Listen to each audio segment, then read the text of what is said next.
Hey, Changemakers. Welcome back to the podcast, Best Version of Myself.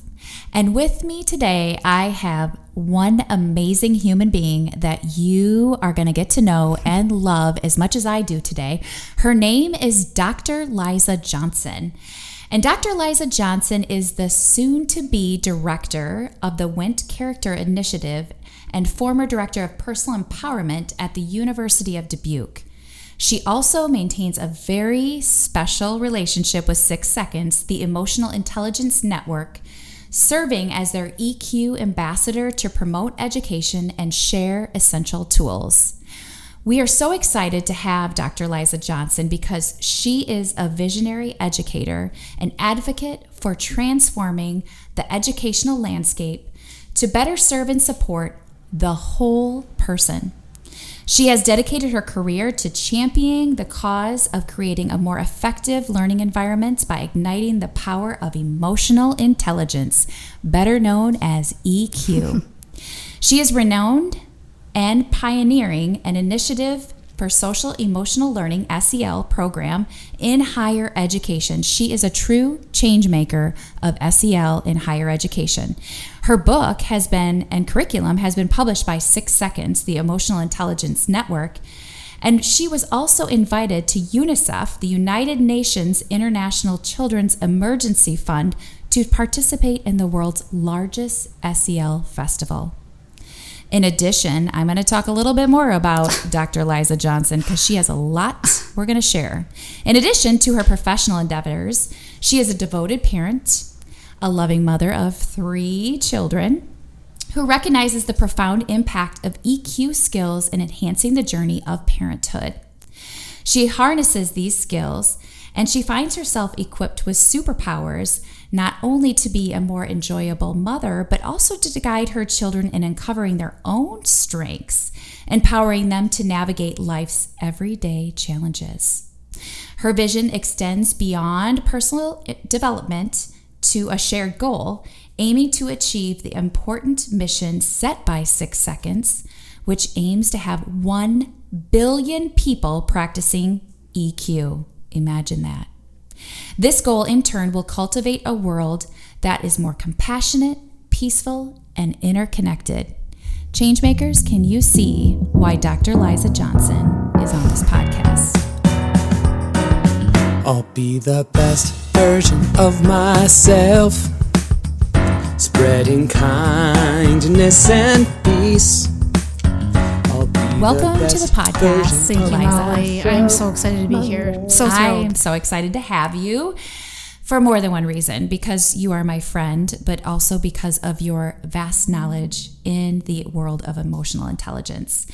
One of the most amazing reasons that I asked you to be here is because of your personal empowerment course that you talked about that has been published with 6 Seconds. So we're going to chat a little bit about that and your journey at the University of Dubuque, because you are a huge change maker there. And so I just love for you to start by sharing a little bit about yourself, and then I want to talk about KCG and 6 Seconds. So let's begin. Tell us a little more about Molly. yourself. Yeah, well, more specifically, and talk about like KCG and how I came to EQ. And starting at University of Dubuque, I started in career services, and so this was about 13 years ago. And I truly enjoyed my work in career services. I would meet with students and, what are you excited about? What are you passionate about? What do you want to do the rest of your life? And really having those cool conversations with students. And, I noticed that a lot of employers are wanting students, what do you want from my students? I want them to be hired. And a lot of times employers would say, well, I'm looking for someone who has like a 3.0 GPA. Well, that's great, but I have hundreds of students that are going to have 3.0 GPAs. And so, I got to talking with them. They weren't coining this at the time, but they were saying things like, it was emotional intelligence. I want a student who's self-aware. I want someone who has stress tolerance. I want someone who can respect diversity and be able to take people's feedback and really grow from it. And so I thought to myself, where are students actually building these skills explicitly, right? So they might be, of course, our mission is shaping these people, right? But is there an academic course that they are meeting Monday, Wednesday, Friday, and talking about these skills, developing them, harnessing them, really using them as a resource. And I'm like, no, they're not. And I wasn't sleeping very well because I remember this one moment, and it was an aviation student. And he, 4.0, super smart, right? On paper, excellent. Had a conversation with him, and I said right away, I know he's not self-aware. He's not empathetic, right? He has some real work to be doing. And I said, I can only meet with him for 30 minutes, maybe once a week, right? So how is he going to build these skills? Because I knew that he probably wouldn't get hired because of that lack of self-awareness. So random story, or random, I guess, experience that I had with UD, they offered a personal empowerment workshop to faculty and staff. And so I took the workshop, and I'll tell you a little bit of background on myself. So I have undergrad in psychology and then a master's in school counseling. And I came to UD and took this class, and my mind was blown. I'm like, not once have I looked at emotions and really understood what they were, but also realized that they're a resource to me, not something bad, not something yucky, not something to like shove or just be like, I don't want to deal with you. It's like, it is, emotions are data, and it's something that can be a true resource to us. So data from the soul. Data from the soul, right? And people were actually asking me, Liza, how are you feeling? And this is the first time that I actually had to pause and think and to identify the word of how I'm feeling, to articulate that back to someone, and then to realize, okay, I can use this to make good decisions. But I never had that background, and it blows my mind that psychology undergrad, master's in school counseling, and not once did I explicitly learn these skills for myself. I learned a lot about frameworks and philosophies and different theories. Academia. Yeah, but never about, like you always say, a PhD in yourself, like learning about you to be a better counselor, to be a better whatever. I really never had that opportunity. So the University of Dubuque allowed me to have that opportunity, and I ran to the president and said, this changed my life. This changed my life around how I view emotions, how I hold a relationship with them, which in turn changed my relationships with other people, right? And so most importantly, and I'm like, this is what our students need. And I gave them the story of everything that I shared with you about our students and where are they explicitly learning these skills. And Jeffrey Borlock said, well, let's talk about this, right? So wrote a few proposals and got accepted to be director of personal empowerment. And I had kind of a blank canvas of like, what do you actually want to do? And so it was to me, what's in the best interest of our students and our community. And I'm so grateful that UD started with our faculty and staff, because this has to start first with the adults, then to trickle down to our students. And so it was important for us to get that training. We still do that. But then we now have this class as a 3-credit undergrad requirement that students can actually take as part of the general education requirement. So now students are able to take this, right, to learn these skills. Now there's still work to be done because it is a class and we want to integrate this, right? We're doing that work, but it's a huge stepping stone, I think, just for students in higher education to get this education in an academic setting that checks that 3-credit. So you went to your, powers that be, and they gave you the green light to do this. What was the next step then? Writing the curriculum or getting your doctorate? Because you've done both, like in such a short amount of time. So what was the timeline with that?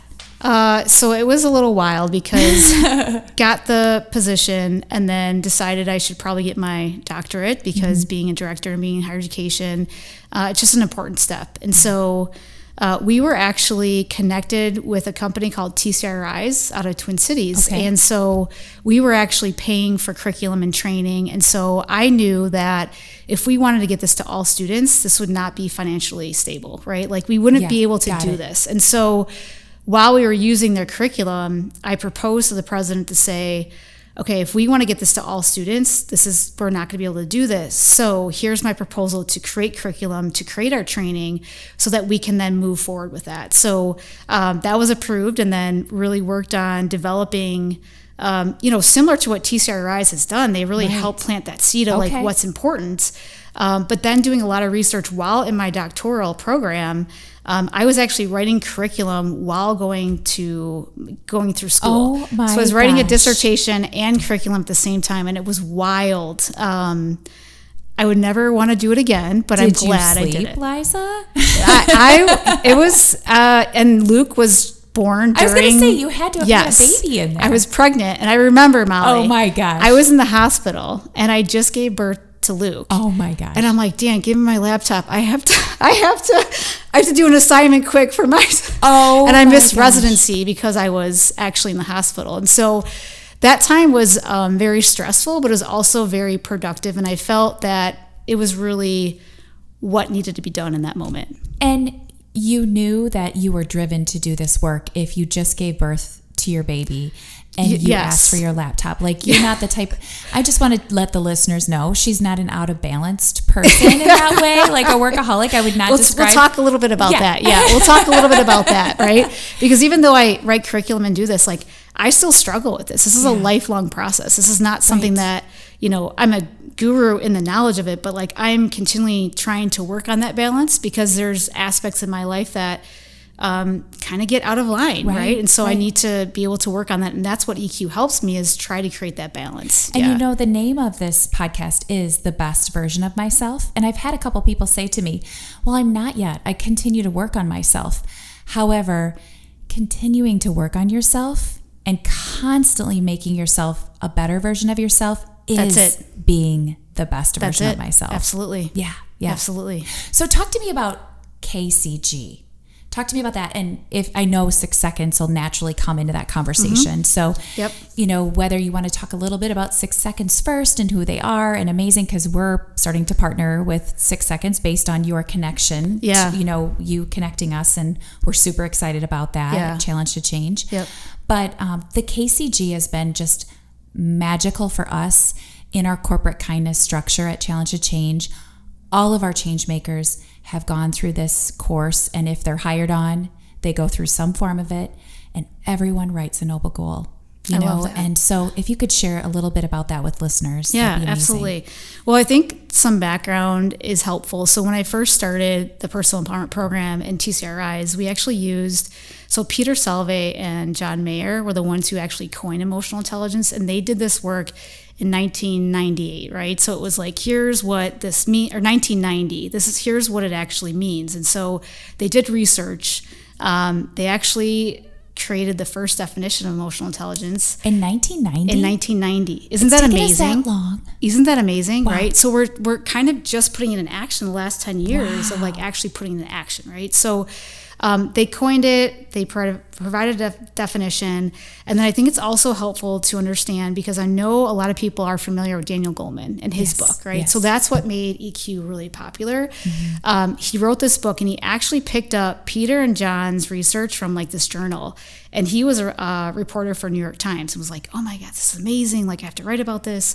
And he wrote this book in 1998, okay? And so after that, millions and millions and millions of copies were sold. And so the world was ready for this, right? That it's not just about IQ that makes someone successful. It's also about their EQ, right? So it's about the self-awareness. It's about the self-management. It's about, being able to be empathetic and to really develop relationships in healthy ways. And so that was really exciting for 6 seconds, because Daniel Goleman actually interviewed a school in California where the founders of 6 Seconds were at. And Daniel Goleman highlighted one framework of how to actually do EQ. Like, how do you actually do it? This is great what EQ is, but how do you actually do it? And so that's when you can only imagine, right? So like 5 million copies are sold. There's one little framework in the back of the book that says, here's how you do it. How many calls did they receive? Like, I can only imagine how many people were like, tell me more. Yeah. How do you do this? Yes. This is great. And so there was 3 people that actually started 6 Seconds and then developed this framework of what that looks like. And that's where KCG came out of. Okay. And so when we first started personal empowerment, I actually used Daniel Goleman's framework. But I realized after researching 6 Seconds for my doctoral program, all of it was very action-based, right? It's not self-awareness, it's knowing yourself. It's enhancing emotional literacy, it's recognizing patterns, right? It's not just self-management, it's choosing yourself. Right. It's all these different things. And so That's when I quickly changed over from the Goleman model to 6 seconds, Okay. was during that time when I was developing curriculum. And so you might say, okay, so what is KCG, right? It's know yourself, choose yourself, give yourself. Magic so words. Magic words, right? That's the macro level, right? Yes. And so in between that, the macro level, in the micro level, there's skills that address the know, choose, give. So let me back up a little bit. The know yourself is that awareness stage, right? That I have to be able to gather the data, right? And when I say emotions are data, in this know yourself stage, I have to say, what am I feeling? Yes. Like, what are some patterns that I recognize around my feeling? So when I feel stress, what do I typically do? When I feel angry, what do I typically do? When I feel joy, what do I typically do, right? So understanding and recognizing those patterns is key. And also being able to identify those emotions and recognizing it and actually labeling it appropriately. Brene Brown did a study. You probably know this, right? Oh, everybody knows Brene Brown, Everybody that knows wonderful woman. Brene Brown, and researched how many emotions can people actually identify. I love it when you tell this. Yes. And how many, do you remember the number? 3. Yes. 3. Happy 3 Mad Sad. emotions. Yes. What? Yeah, and there's so many more emotions. So, okay, I say to people there's over 5,000. Is that correct? Yes. Okay, that's what I usually say. 5,000. Yeah, I mean, different sources, but thousands, right? Thousands of other words for emotions. Yes. Yeah. Yeah. So Mind-blowing. it's sad when you're only limited to 3 emotions, right? You're just identifying that, but how frustrating is it to like identify something, not the right word? You're using stress for everything when it's actually anxious or actually overwhelmed, right? Like we have to be able to identify it. That's a know yourself. And then the choose yourself is really that management side. So that we have to say then, we can evaluate that data, right? I'm gathering the data, I'm evaluating it. And through 6 seconds, which I think is so helpful. Again, they have 4 skills that are, again, action. So applying consequential thinking, Yes. looking both at the pros and cons of the choices. Is this going to help me, hurt me? And really what's not only the short term, but the long-term effects of those choices. And then navigating emotions, which, again, this is the one concept that changed my life, was recognizing that they're data and they're resources to us. Yeah. Do you And want me not to to stop? suppress them. No, Okay. I love this. I Okay. love it. Keep going. Keep Okay. going, girl. You're on a roll. So engaging intrinsic motivation, this I think is the desire, right? What's internally driving me to wake up in the morning? Is the drive that I have sustainable? Is it healthy, or is it really toxic? Is it something where, you know, I get a quick fix and now I need something else to continue my day? Like, are you running out of gas, or is your gas tank full because you have this internal driver? And then the last one is exercising optimism, which again is favorite. I love it when you talk about this one. Yes, it's like looking at it's not the toxic, right, one where a lot of the culture is saying, right? It's not, and I always use the example of trolls, Poppy and Branch. Okay, so I'm not Poppy. If there's a fire in the kitchen, I'm not saying, oh, everything's fine, we're going to be, no, we're actually not, like we have to do something. Or I'm not Branch, who is just like pessimistic all the time. Right. There's a balance there, right? And so that when hard things happen, then I can look at the situation and say, yeah, this sucks, but guess what? Like, I have a choice. I can respond in a way that there is maybe hope and possibility in this really bad situation. I might not see that yet, but I know that I can kind of move forward. Yes. Yeah. Yes. Yeah. Thanks for talking about that with optimism too, because I think that's an important thing to add, because it can be, like you said, toxic. Yeah. Yeah. Yep. Yeah. And the last one is give yourself. My favorite. But Wait, I said that for Kay, I think. Yes. It's just, it seals it all together, right? Yeah. It's just the go part. It's the self-direction. It's the relationship management.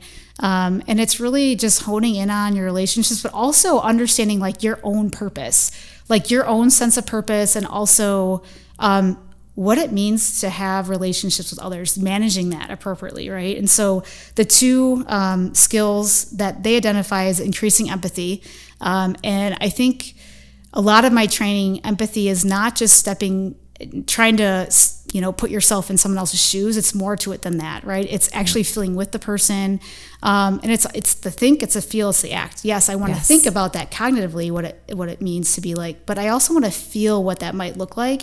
And I also really want to act on that, not trying to fix the person's problem, but to just ask them, what do you need from me right now? Right. Do you need me to listen? Do you need a hug? Do you need me to make you dinner and just leave it on your front porch? Like, what I want to help. And maybe it's nothing. Like, just let me know how I can help. Because if you don't have a desire to be with that person, to feel with that person, or even to like be compassionate to help that person, then you're not truly increasing the empathy in that situation. And then the last one is pursuing noble goals, which I know is your fave. Well, I think it all is, Liza. I keep saying my favorite, and then I'm like, wait, no, I like that better. But noble goal is really a driving force, and we're going to talk more about that. Yeah. But how it is your life's mission statement, and if things don't align, then it's not for you. Yep. You know, absolutely. And we found at Challenge to Change, as people write their noble goals, they find that they're better aligned in other places too, and that's okay, because we do want everybody to live their best life and aligned and feel that drive to get out of bed every morning and point outwardly and make the world around them better than they found it. Absolutely. Yeah. And to be honest, if I don't have a clear noble goal, if I don't have this purpose, it's going to be really hard for me to do all these skills. Right. It's really hard for me to increase empathy and apply consequential thinking and, engage intrinsic motivation, because I don't have that strong sense of purpose. Right. And so if I have that, this work is a lot easier than if I don't. And so that's why noble goal is so important, is for us to truly have that sense of purpose so that we can then be able to live this more authentically. So true. So true. So you know that I'm just a huge fan of your personal empowerment, 6 seconds of this work. And my favorite concept, I've taken this class. I should tell the listeners. I have taken this class, I don't know, lots maybe of times. 6 times, and I've taught it several times too as one of our continuing education classes, and use Liza's curriculum like a Bible. And so I do want to say that probably my favorite concept, and this is not going to surprise you, Liza, because you saw my eyes light up the first time I took this with our Power Minds group, but is the theater of life. That is my favorite concept, where we put the people in our lives in places in a theater where we're on stage, and we place them like cleaning the bathrooms, or maybe in the front row cheering us on, or maybe they're in the dressing room changing us. So where do you place people in your life? And everyone has a job, even if it's outside in the parking lot, parking cars. That's my favorite concept, and I love that. And that was really eye-opening for me. And it's constantly changing, as a lot of things in life are. But what is your favorite concept? I wouldn't say to teach, but maybe for yourself personally, because I love to teach theater of life, but I also love it for myself the first time I took it. So what is your favorite concept? So I talked about this before, but hands down, navigating emotions. And this was a true struggle for me before I took this workshop a long, long time ago. I would, pretty much hold my emotions in, and then I rage, right? And hold my emotions in, and it's like, that's not healthy. This is not. And so I didn't have the tools or resources or the education to do that. And so my, philosophy or my theory was, when I felt an emotion, when it was unpleasant, especially, I'd be like, I don't want to feel it. I don't want you. I'm confused by you. I don't know what's happening. Like, I'm just going to suppress it, or I'm going to ignore it, right? And so we know what happens when you suppress, ignore. What happens is like something happens, and then it's just like, blah. And I didn't like that about myself. When you shared that with me the first time, it surprised me, because I couldn't imagine I would identify as angry. I couldn't imagine you exploding. Yeah. I couldn't see it. Yeah. And it was exploding with people that I truly cared for. Okay. And it was mostly my husband, Dan, right? Poor guy. And I remember even in high school, I remember these moments where it was just not healthy. And and now that I have this education, I could look back and be like, I know exactly why that was happening. Like, I didn't know why that was happening. I didn't understand why that was happening. It was scary for me. It was confusing. But it's like, now that I have this language and the tools in place, it's okay. It's okay. And so, so hands down, navigating emotions. And I also am grateful for 6 seconds, because they came up with this term self-science, right? Self-scientists. And that to me was like, whoa, right. Wait, say that again. And so it's when you feel an emotion, you are just very curious. And you're like, oh, that's interesting curiosity. Why are you here this morning? Or why are you? And so really identifying it, but digging into it and saying like, why are you here? What's the purpose? What's the source? What's the message that you're sending me, right? Because when I am a self-scientist, I view emotions as data, but then I realize that there's a message there for me. And you often say it as sit down with your emotions like you're having a cup of coffee with them in the morning. Ask them why they're here, what's going on. And I love that visualization when you're navigating the more unpleasant emotions. Is, I'm going to sit with you and have a cup of coffee. Yes. I will do that pretty often at work because my husband goes off to work and I'm with my 3 little ones in the morning and it's really hectic. Usually that's the hardest part of my day, is just getting everybody off to school. And then when I get to my office, I take a deep breath, and I say, okay, what emotions are coming up to me? And I do visualize them. It's almost like, Inside Out, the council, right? It's like kind of like that.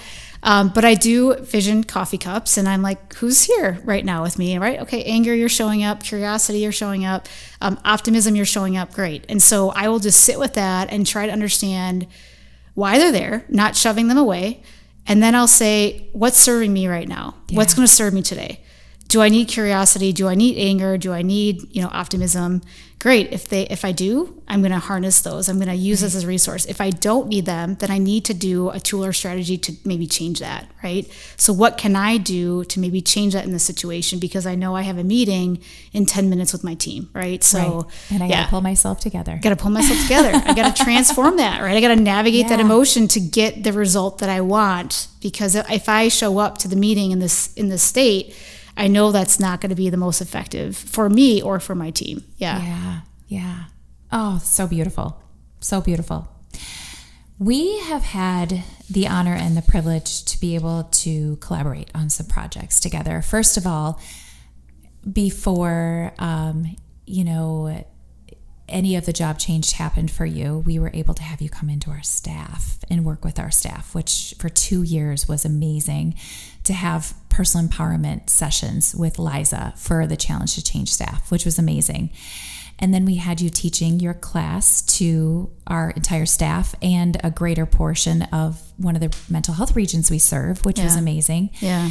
But most recently, we've gotten to collaborate on writing your first children's book. Yes. And that has been like a dream of yours to happen. So do you want to share a little bit about that? Yes. And, I love how that's come to be? Yeah. So I think being a parent, you realize how hard it is being a parent, but also how being a parent who is effective, you need the skills in place. You need to be able to be patient and kind and loving, respectful, and giving. And that can be a lot when, you have kids melting down and talking back and doing all these things that kids do, that it can be really challenging. And so I'm so grateful that I had this education before becoming a parent, because this has really helped me in very difficult times with my kid. And so I know that when I do this training, it's so interesting, because I'll do training for my faculty and staff at UD and just other trainings with adults, and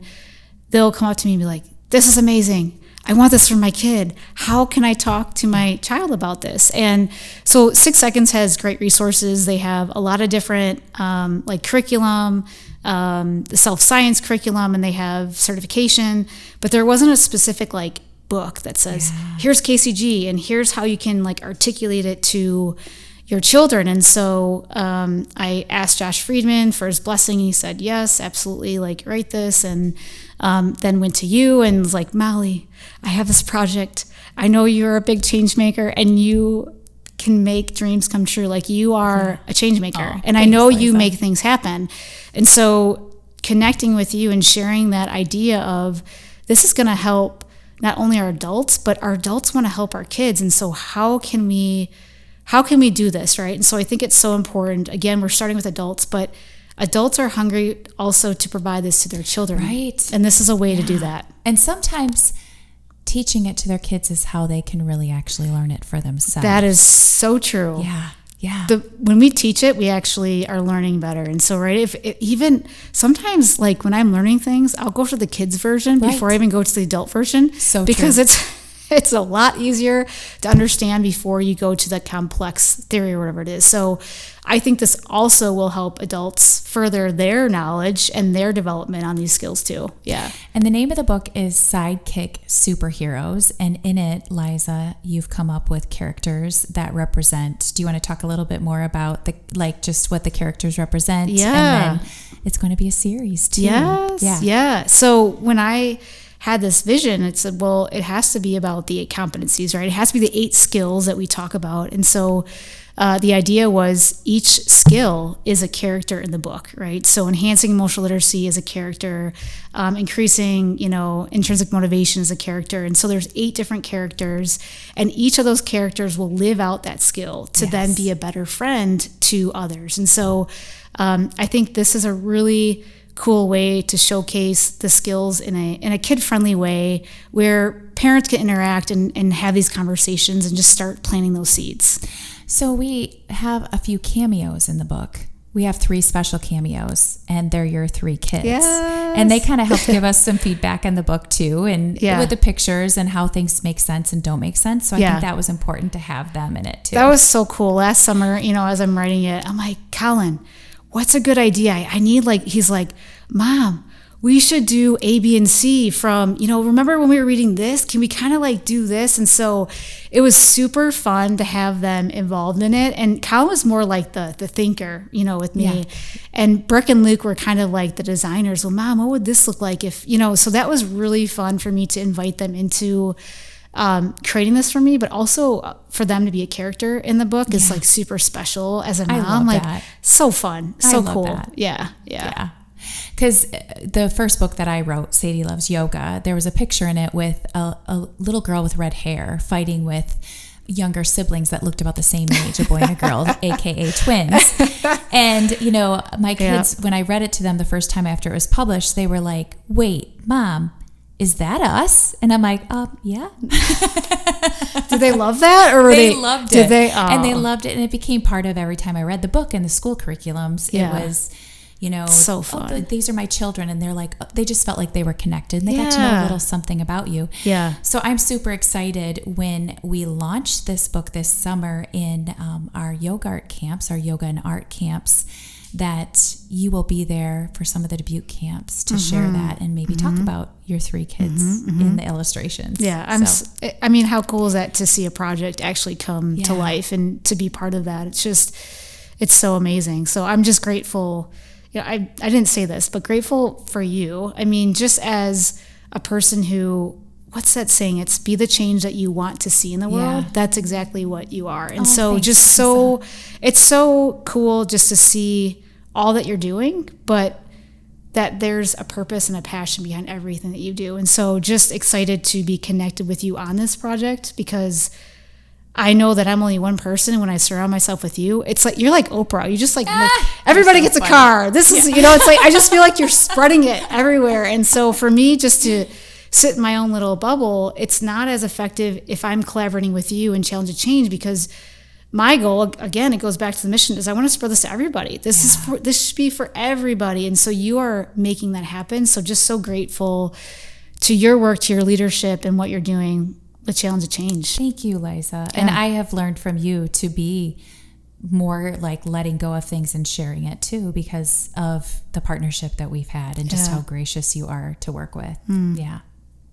So I want to talk a little bit more about why I wanted you to come on this podcast. So you obviously are, from the listeners can tell, that you are someone who is constantly striving to live the best version of themselves.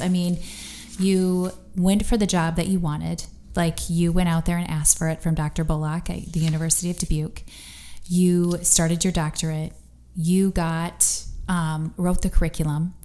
And now you're in this new position that is going to just take you to the next level in your academic career.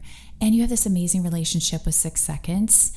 And you wrote your children's book. How did you become so gritty? Like, what in you, like intrinsically or growing up, made you so gritty? Because grit is one of the things that you teach in your personal empowerment KCG class. That is a very important concept to me because I would consider myself gritty. But how did you become so gritty? Yeah. I'm fascinated by it. Yeah. With you. Yeah. Molly, thanks for that question. And kind of going back to what we talked about in the beginning, right? That I was in the hospital with, Luke, and I was really gritty, right? I think grit has served me really well in my life, but it also at times have really ransacked my relationships, right? And so I have to have this balance of grit is a very special skill that's a part of me, and I'll talk a little bit about that. But I know that because it's so strong, because I do feel like that is one skill that's very prominent in myself, I have to be aware of that to constantly kind of balance that, right? Okay. And so,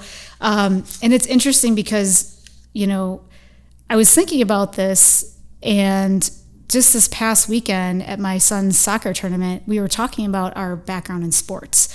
And I was a swimmer, and I started swimming when I was in middle school, and swam all the way to my end of college, my senior year of college. And so through that time, I never knew that. Yeah, that's super fun. Fact. Okay. Yeah. So I was a swimmer, athlete. Yeah, well, it was. Well, let me talk about this. So It's kind of funny. So I got to college, and I went to Loras College, and my coach, Doug Collins, who's amazing. Oh my gosh, I love him. I love him. Yeah, shout out to Doug Collins. Yes. He's amazing. And his wife, Marie. Yes, his wife, Marie. Grade school. Oh, great people. She's so special. And so, I got to Loras, and Doug is so funny. He's like, well, you're not the fastest, so guess what I'm going to do? I'm going to put you swimming distance. And so I swam the mile, and the mile is 66 laps, right? And so through this time, like, swimming is super, super challenging. I think it's a great sport, but understanding that, I remember when I was in high school in the summers, I'd wake up at 4:30 in the morning, drive my bike to the outdoor pool, cold water, jump in and just swim lap after lap, not being able to talk to anybody, in your head for 3.5 hours, right? And so during this time, I only had a choice to talk to myself. That was my only friend, was me, right, for these 3.5 hours. And so if I was to talk to myself in a not so positive way or not gritty way, I'm not going to survive, right? So like, I had to be very kind with myself. I also had to be very gritty, like, suck it up, Liza, it's going to be cold, but you got to get through this. Like, you can do this, right? You got this. And so I think, honestly, I really believe it was my swimming background that got me to the point of the grit that I had. Yes. It really shaped my mindset, and then I think it spilled into other areas of my life, and I still see that in my life today. Yeah. I love that. I did not know that about you. Like, I don't know what I was expecting. I was not expecting that story, but I love that. Yeah. Oh, thanks for sharing that. Yeah. Because I feel like, everyone who has a lot of grit has a really strong, like, compass inside of them. And I would definitely say you have a very strong compass inside of you. So thanks for sharing that story of swimming the mile on cold mornings. Thank you, Doug Collins, for putting me in the mile, right? So, everybody has heard me talk about on this podcast, Noble Goal. It's one of the core 4 questions I ask. But in every one of our change makers forms a noble goal at Challenge to Change. Can you tell us more about noble goals and why it's important for any listener to develop it in their lives? And just give us a little education, a little tutorial on noble goal. Yeah. Well, I think just having a purpose in life is a big deal, right? If I don't have true purpose, then it's going to be really hard for me to get out of bed. It's going to be really hard for me to stay out of my ego. It's going to be really hard for me to continue on, right, with what I want to be doing. And so I think for us, we just have to understand what sparks our fire, what lights us up, what are we truly passionate about, what do we want to give back to the world, what do we want people to think about us when I know it sounds morbid, but like, when we pass away, what are we going to be known for? What's going to be that legacy that we kind of leave? And hopefully that continues on. And so I think I always use the example, because I teach college students, that it's a very simple idea that if I have 2 students who are in my class, one has a strong purpose of why they're in college, what they want to do with their major, what they want to do beyond life at UD, versus a student who still is kind of struggling, doesn't really have a strong sense of purpose. isn't getting like maybe guidance or has that support, you're going to see that coming out in their behavior, right? That one student who has purpose is going to show up probably in the front row. It's probably engaging in conversation, staying after to talk with the professor, interacting with students, getting involved on campus. The one student who maybe doesn't have that strong sense of purpose is probably not attending class, right? Is probably not engaged, is being very isolated. And so just that work of developing your noble goal of what do you want to add to the world is going to really help you thrive, not survive, but thrive in life and really excite you. Like you want to live, you want to give back to people. And so it's really developing that noble goal of what you want to be sharing with people and others in this world. And I always, when I talk about noble goal, love the visualization that it's something, like you have said so many times, it gets us out of bed in the morning and gets us excited about life. But it's something that will never be accomplished until the day you die. So I always say I visualize myself as a 99-year-old woman. I don't know why I picked 99, but a 99-year-old woman laying in my bed, taking my last breath, and I hear the angels saying to me, job well done. You can leave now. Amen. Yep, absolutely. So with that, the core four, question number 1, what is your noble goal? Okay. So this is going to be, it's going to be a little bit different. So follow with me. Okay. So I'm going to start with connection is like my foundation, right? Okay. So it's really like if you envision a tree, it's the trunk of the tree. It's connection. Okay. And then within that tree, there's branches. And I want to focus on the 3, which is faith, family, and work. Okay. And so in this tree of connection, I also want to talk about faith, family, and work. But I also want to talk about not just what it means to me, but the desire to act upon it and put action to it. So I want to talk about the head, the teacher the heart, teaches us, and the hands of these. The head, the heart, and the hands. Okay. So it's going to be the awareness level, which is the head. Okay. It's going to be the internal motivation, the desire is the heart. Ooh. And then the hand is actually putting into action. Because I think here's where when I do a lot of the core value work, sometimes it just stays at the surface, at the awareness. But I think it's so important for us to be thinking about what does this mean to us? But then how do we put this at the hand level? How do we actually put this, what's our desire? And then what's that putting into action? So you with me on that? Does that make sense? Yes. Okay. So are you putting in there your core values too then? Okay. Yeah. So your core 3 core values are? So faith, family, and work. But the foundation is connection. Ooh, yeah. So then what is your noble goal? So my noble goal is to ignite the power of choice, which is I can choose. I cannot... So I can't control what happens to me. Yes. But I do have the option and the choice to choose how I respond to it, which affects connection, right? So it goes back to connection. If I truly, authentically want to connect with my people, right? With family, when I talk about faith, family, and work, right? Those are all relationships that are very important to me. That if I... Again, what my struggle is navigating emotions, right? So I know that when I'm in difficult situations, I have the power of choice, that I can take a moment in this space to pause and consider how do I actually want to respond in this situation?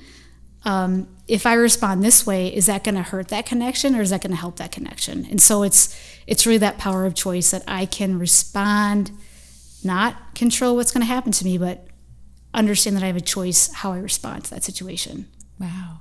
Amazing. And have your noble goal probably has been honed over time, but have your core values always stayed those 3 or have they changed or adapted or shifted a little bit? Yeah. So I've always, it's always been connection, right? Yes. But what has changed with what I view connection, like what are the subgroups of connection has changed, right? Okay. So faith, family, and work, like actually before, it wasn't really aligned that way. It was more like work was first and then faith and then family. But it's like, wait, I need to get this aligned better, right? And so I think it's always been those things that have been values of myself, but they've maybe not been in the order that I actually wanted them. But connection has always been a huge core value of mine, to understand that in this life, what matters is relationships. It really is. And so if I can hone in on how I connect with people, that's going to make my life more fulfilling, and it's going to, I think, bring more joy to my life, right? And that's the ultimate goal in life is to have more joy. Yeah. Oh, I love it. Yeah. Do you want me to talk about the head, heart, and hand level of each? Oh my gosh, please do. I think there's so much to learn from that. Please do. Okay. So, because it may help me a little more with my core, because I do feel like my core values, not that they change, but that they get richer every time. Absolutely. Like I dig a layer deeper. Like it's that word that I have, and then I'm like, no, but it's really this word underneath it. Yeah. And I think two experiences that we go through that will kind of shift or change, right? That because I experienced this is really actually I might change this a little bit just because of that situation that happened. But so faith, my really definition is connecting to God helps me navigate life's challenges and stressors in my life. So having that faith is huge for me. I always tell people it's EQ and it's faith. That's what helps me in my life, right? And so when I look at it, the head level, right, the awareness, I understand the core beliefs about my faith, and I obviously continue to expand my knowledge in the area, right? That's kind of the awareness phase. But when I look at the heart level, it's really having a deep personal relationship with God, right? It's not just about knowing it, it's about having that relationship. And then I think the hand level, it's like, how are you putting that into action? So it's attending church on Sunday, it's going to Bible study, it's creating fellowship with other people, it's being an active member, right? So that's really how I see that core value working, if that makes sense. Right. Yeah. Right. Yeah. Oh, I love that. Yeah. I just feel like every time we have a conversation, I learn so much more about you and about EQ. It's like I get to take a class and have coffee with a friend at the same time. I love that. I love it. My third question of the core four is I was jumping ahead of myself. Who has been someone who has inspired you to be the best version of yourself? Who is that person for you? Yeah. And maybe it's more than one. Well, yeah, that's also complicated and long, but and that's okay. Yeah, we've got time. So I had three, and it's hard because there's so much inspiration around me, right? That's again what internally motivates me, is just like surrounding myself with people who motivate me, right? Who inspire me, and just not even our community, but outside our community as well. And so I would say, just in this point right now, I kind of have three categories. I think the first one is the educators in our community. Amen. Whew, I am so inspired, especially with my children. They all go to Kennedy School. Shout out to Kennedy School. Oh, I love that school. Shout out to my we love them. To my kids' teachers. Mrs. Brenda's. If you don't know Mrs. Brenda's, Nancy Brenda's. Yes. Oh my gosh, I love her. My kids went to school with her. So kids. all three of my kids went through kindergarten with her. She's amazing. Okay. Mr. Hoffman, who got Teacher of the Year this year, was Brooke's fantastic. Teacher. Yes. Fourth grade, right? Yes. No, third grade. Third grade. Okay. Yep. And then Mrs. L. So just shout out to all those teachers. But just in general, I'm just like, how are my kids coming to me being like, they're so fun and we're learning all these things. It's like, how do these people do it? Like, just all the stresses and demands that they have to go through. I mean, it's wild to me that they're expected to do so much, I think, with so little, but pour so much into our kids. And so I'm just so grateful and so inspired by, man, if they can do it, I can do this morning routine with my kids, easy peasy, right? So just the inspiration to be a better parent through the work of our educators, and just in general being an educator in the K through 12 system today. Yes. Huge shout out. And I don't know if you know this, my daughter Maria is going into education. So she's going to Clark. She'll start in the fall, and she's going to do their 4+1. So she'll have her master's degree in education when she leaves Clark. That's awesome. And I, at first when she said that, I was like, oh, as a former educator, like, oh, is that what you want to do today? But there's something very special about people who are born to be educators. Like, they have a fire in them that is... Yes. Yeah. So I'm really excited for her. That's amazing. Yeah. Oh, that's cool. That's cool. The other one is just women who empower women, right? That's I'm so inspired by that, and I try to surround myself with those people, and just shout out to a Power Minds group. Like, talk a little bit about how you put us all together, because it was you that put our Power Minds group together. I think it was more Debbie Butler and Kristen Woodward who really started these conversations. Okay. So I think if I look back to it, Rick Fulmer, who is a lieutenant in Dubuque, actually introduced me to Kristen Woodward 2x2 and said, you two need to get together and start conversating. And she's like, this is great stuff. Like, can we learn about this? And so I think she connected with Debbie because Debbie was Brain Health Now and was in the schools and kind of wanted to learn that. And so we just started having conversations and brought in a lot of the nonprofit leaders that were doing this work. And so just shout out to that group. And so kind of took you guys through training and did all this wonderful work and formed a really special relationship at the end because it was during COVID. It was it was a special time. I mean, it was really something where I think these skills and these conversations need to be happen in this, during this very isolated time. I think it really brought us together. But the people, I just want to shout out to, of course, you, Channel to Change, Debbie Butler and Clara Capron from, Brain Health Now, Kristen Woodward-Vossen from 2x2, yes, Ann Funky, who's doing a lot of SEL mindfulness and self-care and is at UD. Gets to work with you. Yes, and is working with me in the Went Center. Whitney Sanger, Project Rooted, and then also Wendy Knight, Focus Forward. So just having those women in my life, understanding that we might not get together all the time, but if I ever need something or if I need inspiration, if I need help or whatever it is, I know I can call on any of you to be like, I'm here, I got you. That's huge. That's huge. Yeah. And then last one is Todd Parr. I'm not sure if you're familiar with him. Tell me more. No. But this is kind of timely because he's a children's author. And really? So I had the opportunity. If you saw his work, you know. Okay. He's got some really good series, and he's very well known. Name a book that like Otto is his dog. It's like Otto goes to camp. Otto goes to school. He also has It's Okay to Make Mistakes, and he just has these really uplifting, educational, fun. I love that. Yeah. So we were at UNI, the SEL conference, and I was able to hear him present this past spring. Oh, and cool. I honestly, when I first saw him in the bio, I was like, I don't really know who he is. And then when he was on stage, I was like, oh my gosh, this is Ted Parr. This is the guy that I read my books to. So I was super, again, starstruck, he's here.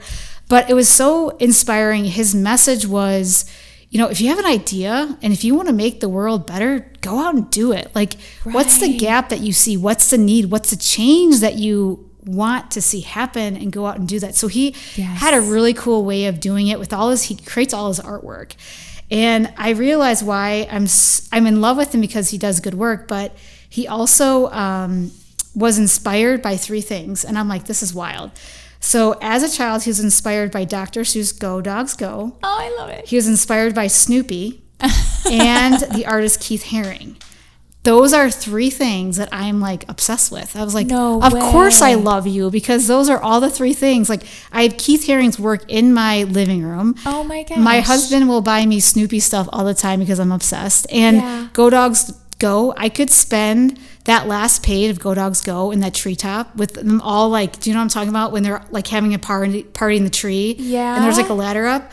I could spend hours just looking at that picture and being like, this is so fun. So this is why I love him. And you can tell I'm passionate about him because he's awesome. So, oh my gosh. So inspired by him and his work. I love that, Liza. Yeah. And I'm never going to look at the last page of that book ever the same again. You have to. Ever. I'm going to go look at it tonight. When I get home, that's the first thing I'm doing. I'm just going to let my mind go away. Yeah. So fun. So this leads us to the last question of the podcast. Yeah. And the most important, I think, because we bring people onto the podcast who are living the best version of themselves day after day and continuing to better themselves. So how are you going to walk away from this podcast in the next moments, hour, evening, and continue to make the world around you better than you found it? Because my noble goal that's part of my noble goal. So that is the last question I always want to ask everyone who comes on the podcast is, how are you going to go out and make the world better? Yeah.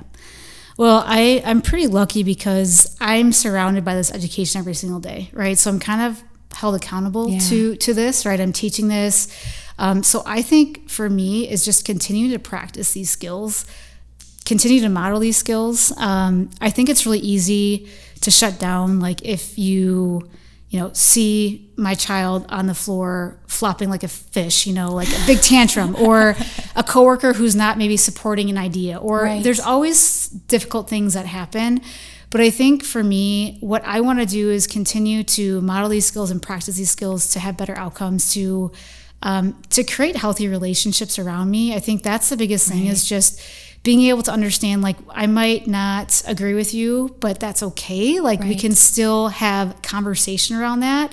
I can still respect that. And I still want to be able to, have that relationship. So I think for me, it's really about modeling it, practicing it, and really living it. Like, you don't ever want a teacher who teaches something and then doesn't live it out, right? So like, that's the worst. Like, that's the worst. So true, Liza. So it's so important for me to, and that's my motivation, is really just to be able to teach it, but also live it out and to be authentic in what I'm doing. So that's really my motivation to continue this work, to make myself better. Because again, I'm not an expert in this, right? I'm taking day by day, and I might fall flat on my face one day, but because I'm doing this work, it's giving myself grace and saying, you know what, Liza, this was a really sucky day.